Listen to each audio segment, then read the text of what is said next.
Le Premier ministre italien Mario Draghi a remis ce jeudi sa démission au président Sergio Mattarella au lendemain de l'implosion de la coalition d'unité nationale au Parlement. Le gazoduc Nord Stream reprend ses livraisons de gaz après 10 jours de maintenance. L'Allemagne accuse Moscou de réduire délibérément ses exportations vers l'Europe. Le président américain Joe Biden veut sauver ses ambitions climatiques. Il annonce un plan d'investissement de 2,3 milliards de dollars. Emmanuel Macron s'est rendu mercredi en Gironde pour constater l'étendue des dégâts causés par les incendies. La question de l'urgence climatique est plus que jamais d'actualité. L'Italie dans l'instabilité politique après la démission ce jeudi du Premier ministre Mario Draghi. Démission remise au président Sergio Mattarella au lendemain de l'implosion de la coalition d'unité nationale au Parlement.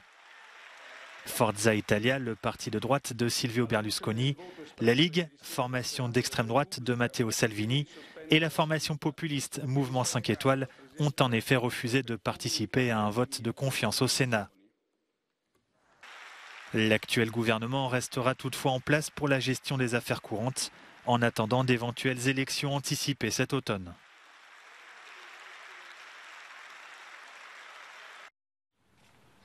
Il ou elle dirigera le prochain gouvernement britannique.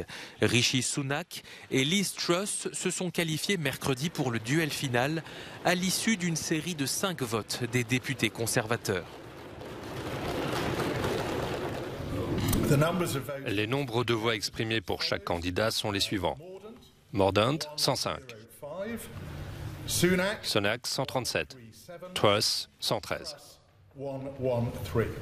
Après l'annonce de leur qualification, les deux prétendants se sont présentés comme étant en mesure de battre l'opposition travailliste lors des prochaines élections en 2024.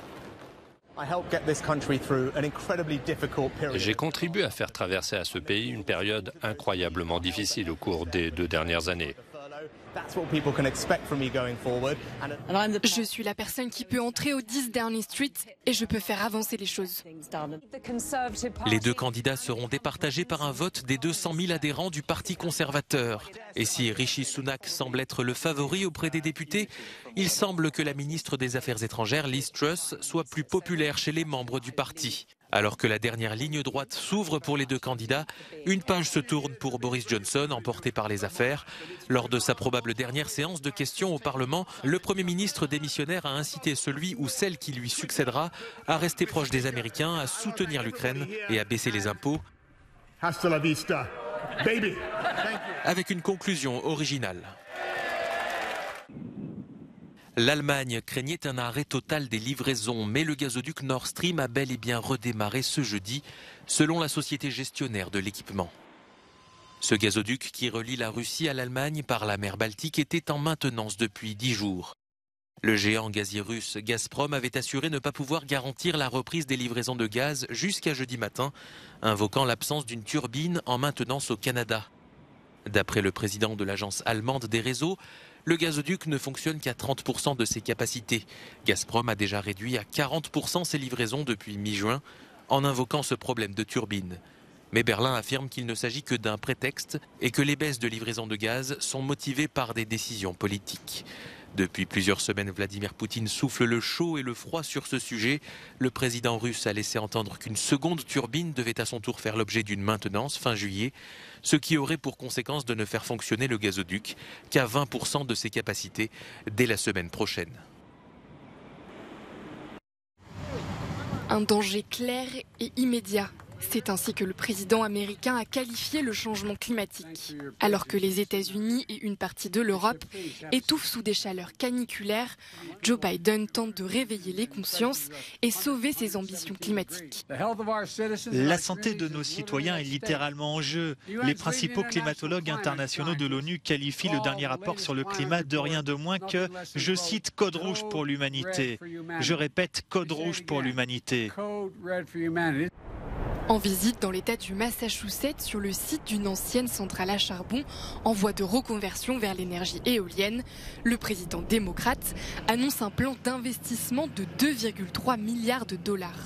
Le but, construire des infrastructures capables de résister aux conditions météorologiques extrêmes. La Maison-Blanche se dit déterminée à tenir ses engagements climatiques, mais elle est mise en difficulté par l'absence de majorité nette au Congrès et une Cour suprême farouchement conservatrice. Les États-Unis pourraient bien continuer à prendre du retard sur leur agenda climatique. Malgré la baisse des températures dans certains pays, l'Europe continue d'être la proie d'incendies dévastateurs.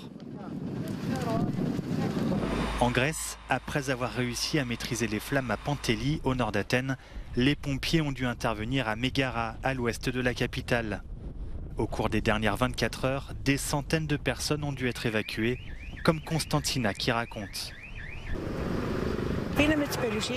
Nous avons dû abandonner nos affaires, notre maison, dit-elle.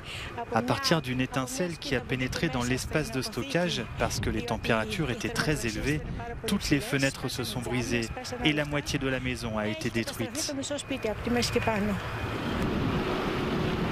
L'Espagne lutte également contre de multiples incendies sur plusieurs fronts.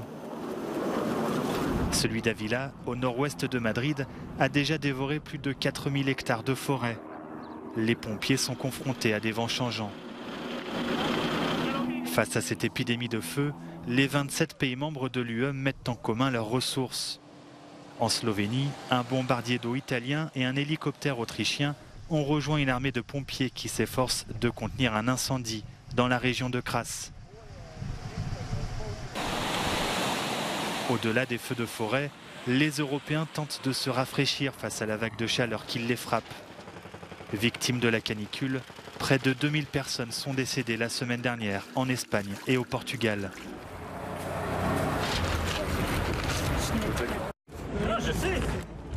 Le président français Emmanuel Macron s'est rendu mercredi en Gironde, dans le sud-ouest du pays, pour constater les dégâts causés par les incendies qui ravagent la région depuis plus d'une semaine et féliciter les volontaires qui apportent leur aide.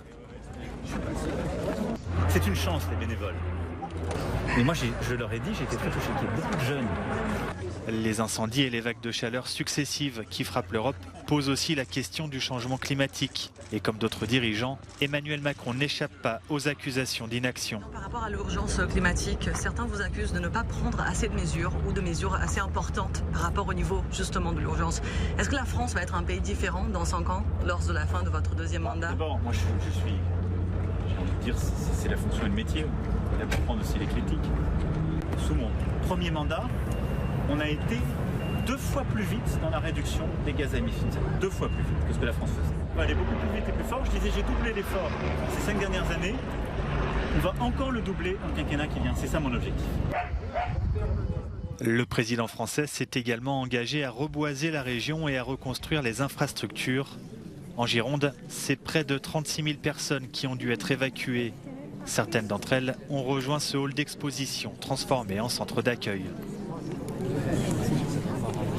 Il y avait un grand soleil comme aujourd'hui, un super éclairage et en l'espace, je sais pas, de 30 minutes, tout s'est assombri en fait et il pleuvait des cendres et ça a été super bizarre. On serait cru à Pompéi quasiment, donc c'était assez curieux comme situation. Mais ce fait là, c'est cette heure d'évacuer, effectivement, j'ai pris l'essentiel. Et en 10 minutes, on a dû partir, on a dû quitter les lieux, ils nous ont donné 10 minutes environ. Donc on a pris ce qu'on pouvait en catastrophe, on est parti, voilà, des affaires pour se laver, quelques habits. J'ai voulu récupérer mon chat, mais j'ai pas pu l'attraper du coup. C'était très dur de venir. Si Alexis a eu la chance d'emmener son chien avec lui, il a dû passer son 11e anniversaire au refuge. Ça fait combien de jours que tu es ici, Alexis? Depuis jeudi dernier. Depuis jeudi dernier. Et ça va, ça se passe comment? Bien. Bien. Tu dois partager ta chambre avec ton grand frère, c'est... Ça te dérange pas? Pour que la génération d'Alexis ne soit pas confrontée à d'autres incendies et à des conditions climatiques encore plus extrêmes, les experts climatiques sont unanimes, il faut faire beaucoup plus. Ce volontaire estime que les autorités ont un rôle plus important à jouer. Déjà, nous, on donne le flash, on donne la lumière, on donne l'exemple. Ils ont les manettes qui conduisent. L'urgence climatique est plus que jamais d'actualité.